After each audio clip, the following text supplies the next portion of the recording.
Hello, welcome to Beach House Wood Designs. I'm Grover. And I'm Susie. We've added to our unfinished furniture, custom and consignment, repurposing furniture. We love to take the old furniture and make it into a whole new function with a whole new style.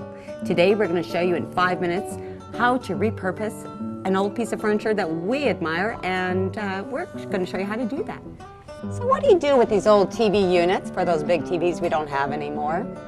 I've been looking at this one, and I think this one will make the perfect child's reading center for my granddaughter. I'm going to put a window in here. I am going to put chalkboard, cushion. You just wait. I'm going to show you every step of this process, and you're going to love this unit when we're done, and so will my granddaughter. Starting with the details of our reading nook that we're going to be working on here, we're going to start with a cushion, which I had cut to our size, 3-inch thick.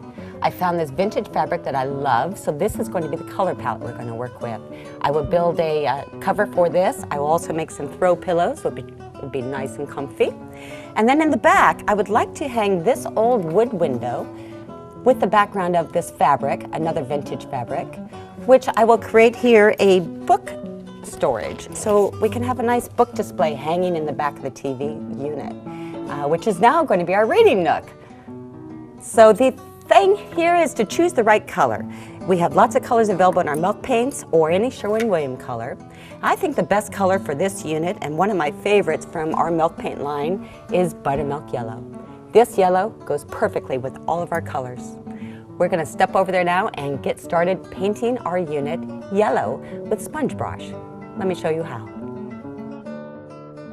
This side I will be taping off to do the chalk paint on the inside inset panel of this door.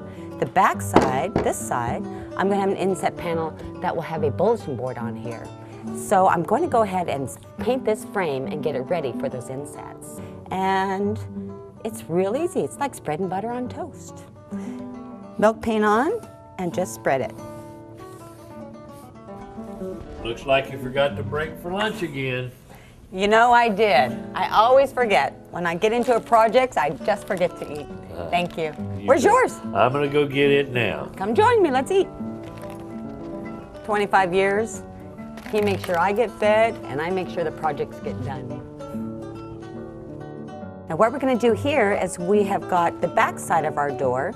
We're going to tape this off and spray on the chalkboard in the insert of this. I'm going to go ahead and tape it off and not paint these doors yet because this will overspray. So I want to make sure I get this paint on before I get the yellow on. All it is just take your tape, line it up,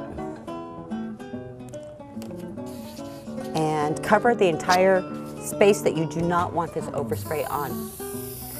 It will take usually 3 coats and 2 hours drying in between coats. And there we are. 2 coats of buttermilk yellow paint, 2 layers of sanding with your sand pad that you started with. Now it's a nice fine 600 grit sand pad that makes it nice and smooth. We've got everything on, doors on, got a few details to add now so that we can make this special unit a very special place for a very special little girl. So we're going to reveal now that chalkboard paint that we started with underneath here. That was a total of 3 coats that we put on. And voila, there it is. And on the back side of the chalkboard, which will be the exterior, I have created a little memento board. This is with fabrics and ribbon and tacks.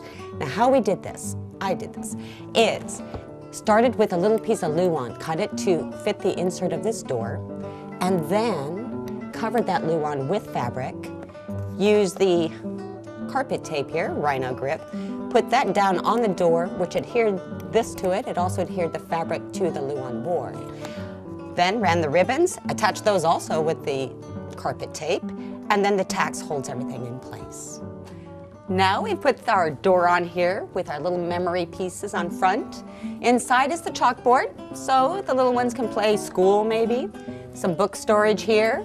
They can also hit this little light up here, which will help them to see better. Then over here, we have created our reading nook. A 3-inch foam cushion that I covered with vintage fabric. I also made 2 accent pillows that all came from the color palette of this vintage.